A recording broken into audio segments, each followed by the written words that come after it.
About it. Don't you just love a nice rainbow? How about applying the colors to the food you eat, and you can make colors work for your body? How about that?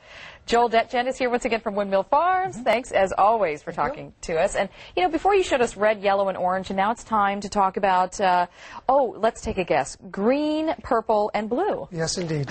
And we have our greenies over here, which are really nice. The broccoli. Some people like broccoli, some people hate it, but it's loaded with this compound called sulfur. And sulfur detoxes estrogen from the body that most women don't want, so it helps to keep the moods balanced. It's really good for that fun time of the month.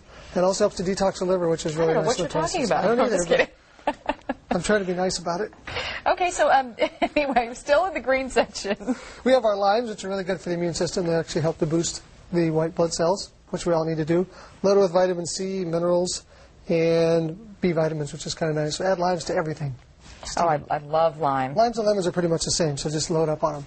And those are good year-round, right? They really are. Because we're talking about changing seasons a little bit. When you go into the grocery store, there's some different things out there. Your immune system has to come up because when the weather changes, it throws the body off. That's why people get sick this time of year. I know. Because they're not used to it. My 3-year-old and 1-year-old are going through something right now. I'm sorry. So anyway, so grapes and artichokes. We have our good buddy artichoke. Artichoke has a substance called inulin in it, which balances blood sugar, which is kind of fascinating. It also works on the gallbladder and works on the liver as far as keeping it clean because of all the toxins and stuff it has to get out. You got to keep that liver moving. It's like your oil filter. Okay, and then we're going to move to the purple.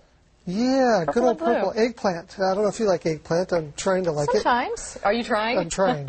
It's some pretty rough stuff, but it's really good for pulling excess iron out of the body because too much iron can actually cause things like cancer and all these other wonderful things that go around. So it's a good binder. It has some good fiber in it, and it's some pretty good stuff. I guess you fry it up and eat it when you can. Right, and sometimes you see it in the veggie sandwiches and things like that. Now, yes. And blueberries are always good. Blueberries are great. Just think of blueberries as for the eyes. Bilberries and blueberries are from the same family, and they used to use those as pilots so they could see better at night, so it helps with the rhodopsin behind the eyes and all that for the coloring.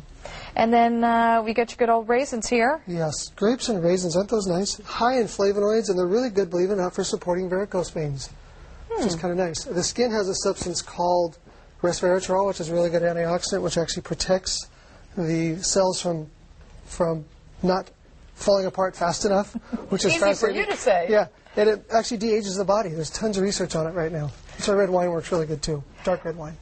Okay, well that's good to know. And so these are we're just kind of keeping on the color theme to get people to do this. And I think the bottom line is stay away from the processed stuff and go for the fresh veggies and fruits. You can't really go wrong. We get bored pretty quick with food, so just grab colors. It makes it a whole lot easier. And you actually develop a taste for something you may not have liked a few days prior. Okay, now just getting back to a general question just about fruits and veggies. Is this time of year, what are we seeing that are really at its best with fruits and veggies this time? The grapes are starting to come in. They're a fall item, which is really nice. Lemons are pretty much all year because of the warm climate we're in. Broccoli's an all-year thing. Blueberries are pretty much seasonal. They're pretty much at the end of their phase. They're going really up in price. So right now we're starting to look at squash, fall squash, certain tomatoes. And I do believe apples, right? Apples are on their huge start right now, which is the fall. And what about oranges? Are they in or they're pretty kind much of going out? around? Okay, very good. For the most part, but not always. Yeah, it's all going to cost you a little bit more at the grocery store, but it's well worth it. It's well worth it. Yeah, it's good for you. All right. The doctor's offices and being so busy. All right, Joel. Thanks as always for coming in. Thank you for having us. Lots of good, healthy stuff here to look at, and the crew can indulge a little bit later. Yes, you guys can. All right. Dig in. All right, go to san diego6.com and click on Hot Topics for more information on this if you'd like.